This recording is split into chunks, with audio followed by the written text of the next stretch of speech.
నమస్కారం. రామకథల ఛానల్కి స్వాగతం.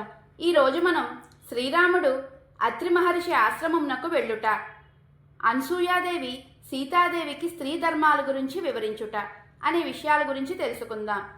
ఋషులందరూ ఆశ్రమం విడిచి వెళ్ళిన తరువాత రాముడు తన తమ్ముడు భరతుడు కౌసల్యాదేవిని తలుచుకొని, నేను వారిని ఇక్కడే కలుసుకున్నాను, నేను ఇక్కడే ఉంటే వారి జ్ఞాపకాలు నన్ను బాధిస్తాయి, మరియు ఏనుగు గుర్రాల పేడతో ఈ ప్రదేశమంతయు అపవిత్రమైనది, కావున ఈ ప్రదేశం విడిచి వెళ్ళుటయే మంచిది అని రాముడు నిశ్చయించుకొని సీతాలక్ష్మణులతో కూడి అత్రి మహాముని ఆశ్రమంనకు వెళ్ళెను.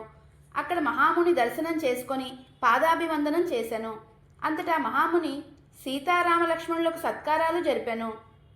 సకల ధర్మాలు తెలిసిన అత్రి మహాముని తన పత్ని అయిన అనసూయాదేవిని పిలిచి ఆమె గురించి శ్రీరామునితో, ఓ రామా, ఒకసారి 10 సంవత్సరాల పాటు లోకల్లో వర్షాలు కురియక కరువు కాటకములు ఏర్పడెను.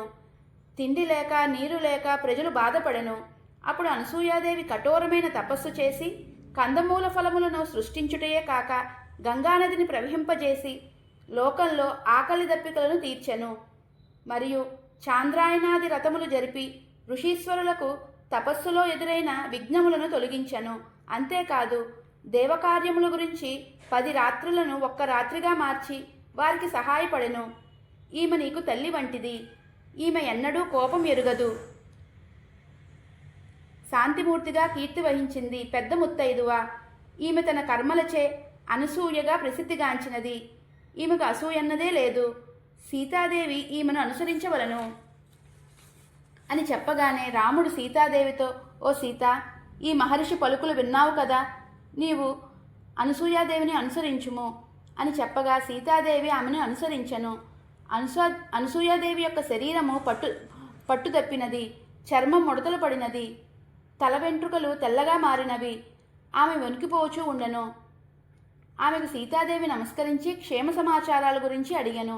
అప్పుడు అనసూయాదేవి సీతాదేవితో, తల్లి, నువ్వు మిక్కిలి అదృష్టవంతురాలువు, ధర్మ మార్గంను అనుసరిస్తున్నావు. నువ్వు బంధువులను సంపదలను త్యజించి రాముడితో వనములకు వచ్చితివి. భర్త ఎటువంటి వాడైనా అతనిని ప్రేమతో అనుసరించుట స్త్రీకి ఉత్తమ ధర్మము. నేను ఎంతగానో ఆలోచించి చూచితిని, కానీ భర్తను మించిన ఆత్మీయుడు లేడు. ఓ సీత, దుష్ట స్త్రీలు పరపురుషులను కాంక్షించుదురు. వారు భర్త మాటలను లెక్క పెట్టరు, తిరిగి వారిని శాసిస్తారు. అట్టివారు అపకీర్తి పాలవుతారు. కానీ మంచి చెడులు తెలిసిన నీ వంటి ఉత్తమ స్త్రీలు ధర్మ మార్గమును అనుసరించి స్వర్గమునకు వెళ్తారు. కావున సీత, నువ్వు శ్రీరాముని సేవలయందే ఉంటూ పతివ్రతా ధర్మములను పాటించు. దాని ఫలితంగా కీర్తి ప్రతిష్టలు పొందగలవు అని చెప్పాను. ఇది ఈరోజు కథ. తదుపరి భాగంలో మరో అందమైన సంఘటనను తెలుసుకుందాం. ధన్యవాదములు. జై శ్రీరామ్.